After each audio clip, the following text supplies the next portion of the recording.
السلام علیکم جی، کیسے ہیں آپ سب؟ خیریت سے ہیں؟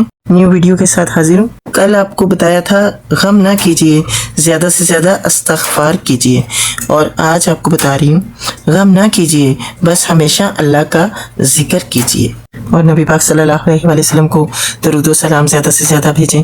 اللہم صلی وسلم وبارک علی نبینا محمد۔ بسم اللہ الرحمن الرحیم۔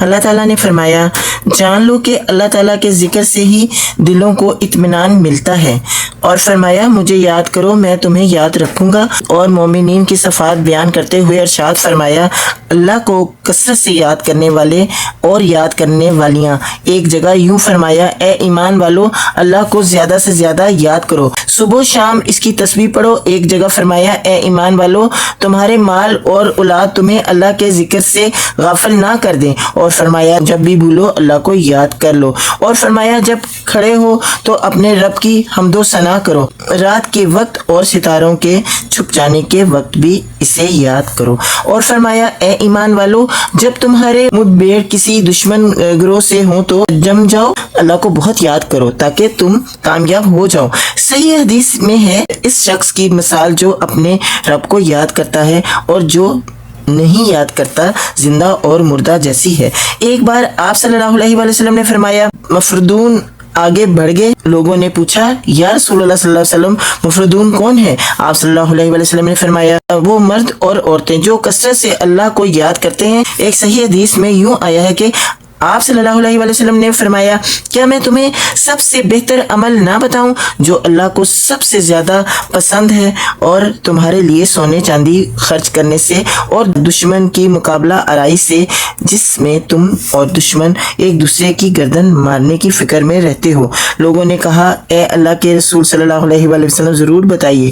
فرمایا، وہ اللہ کا ذکر ہے۔ سبحان اللہ، یعنی کہ ہر حال میں ہر موقع پہ اللہ کا ذکر کرنا ہے، اللہ سے مدد مانگنی ہے، اور کسی سے نہیں، اللہ سے مدد مانگنی ہے، اور اللہ ہی کارساز ہے ہر معاملے میں۔ صبح شام، یعنی کہ صبح ہوتے ہی جب سورج نکلنے والا ہوتا ہے تب بھی میری تسبیح کرو، جیسے سبحان اللہ و بحمدہ، سبحان اللہ العظیم و بحمدہ، استغفر اللہ ربی من کل ذنب و اتوب الیہ، اس طرح بھی پوری پڑھ سکتے ہیں، اور ادروائز سبحان اللہ و بحمدہ اتنا بھی پڑھ سکتے ہیں، یعنی کہ آپ کو جتنی توفیق ہے اتنا پڑھ لیں، سبحان اللہ و بحمدہ پڑھ لیں، یا سبحان اللہ العظیم و بحمدہ پڑھ لیں، یا پورا پڑھ لیں استغفار کے ساتھ، تو یہ آپ کی مرضی۔ نبی پاک صلی اللہ علیہ وآلہ وسلم صبح و شام کے اذکار پڑھتے تھے، آپ بھی صبح شام کے اذکار ضرور پڑھا کریں۔ آپ صبح کے اذکار پڑھیں گے تو سارا دن اللہ کی پناہ میں رہیں گے، جب آپ شام کے اذکار پڑھیں گے تو شام سے صبح تک آپ اللہ کی پناہ میں رہیں گے۔ سبحان اللہ، انشاءاللہ صبح کے ٹائم هو الحی القیوم کی 100 دفعہ تسبیح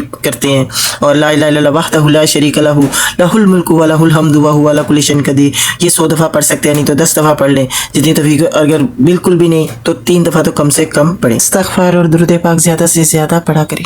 اور صحیح حدیث میں یوں ہے کہ ایک شخص نے آ کر کہا، یا رسول اللہ صلی اللہ علیہ وآلہ وسلم اسلام کے احکام تو بہت ہیں، میں بوڑھا ہو گیا ہوں، بس مجھے ایسی چیز بتا دیں جس سے چپٹا رہوں۔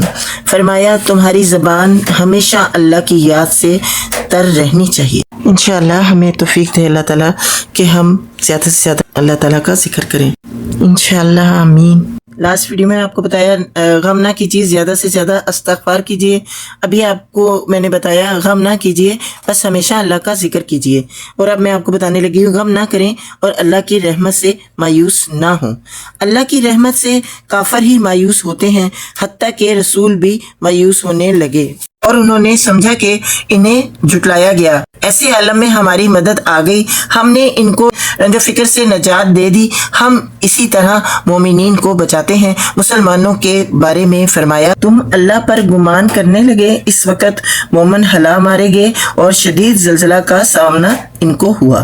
ان کو واپس لوٹانے کے لیے سختی، جیسے اللہ تعالیٰ اپنی طرف سے تھوڑا عذاب بھیجتے ہیں تاکہ میرا بندہ جو ہے سدھر جائے، سنبھل جائے۔ اللہ تعالیٰ بتاتے ہیں نا کہ تم اپنی ہی کرتوتوں کی وجہ سے اپنے مشکلوں میں پڑتے ہو، ورنہ میں تو تم پہ بہت مہربان ہوں۔